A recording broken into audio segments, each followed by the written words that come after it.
మీరే ఊహించుకోవాలి ప్రభు. శ్రీకృష్ణదేవరాయలు ఆస్థానంలో అష్టదిగ్గజాలైన కవులు ఉండేవారు. వారిలో తెనాలి రామకృష్ణుడు అనే కవి సుప్రసిద్ధులు. ఈయనను తెనాలి రామలింగ కవి అని కూడా పిలుస్తుంటారు. ఆయన మహా తెలివైన వారు. చక్కటి సమయస్ఫూర్తితో వ్యవహరిస్తూ హాస్యకవిగా గుర్తింపు పొందిన ఈయనకు వికటకవి అనే బిరుదు కూడా కలదు. ఒకసారి రాయలవారికి ఏం తోచకుండడంతో కోట గోడలకు వర్ణ చిత్రాలను తగిలిస్తే చాలా అందంగా ఉంటుంది కదా అని అనుకుంటారు. ఆ పని కోసం ఆయన ఒక చిత్రకారుని పిలిపించారు. ఆ చిత్రకారుడు తన సృజనతో చక్కటి గీతాలు గీసి తీసుకురాగా అందరూ చాలా మెచ్చుకున్నారు. కానీ రామలింగ కవికి మాత్రం చాలా ప్రశ్నలు తలెత్తాయి.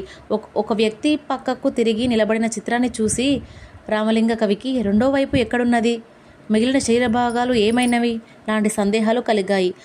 అదే విషయాన్ని రాయలవారి వద్ద ప్రస్తావించగా, రామలింగ, మీరు ఆ మాత్రం ఎరుగలేరా? వాటిని మీరు ఊహించుకోవాలి కదా అన్నారు రాయలవారు.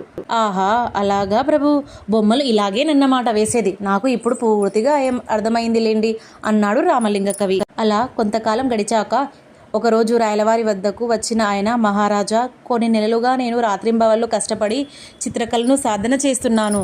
మీ భవనం గోడల మీద కొన్ని చిత్రాలు గీస్తానని అన్నాడు. దీంతో సంతోషం పట్టలేని రాయలవారి ముఖం విప్పారింది.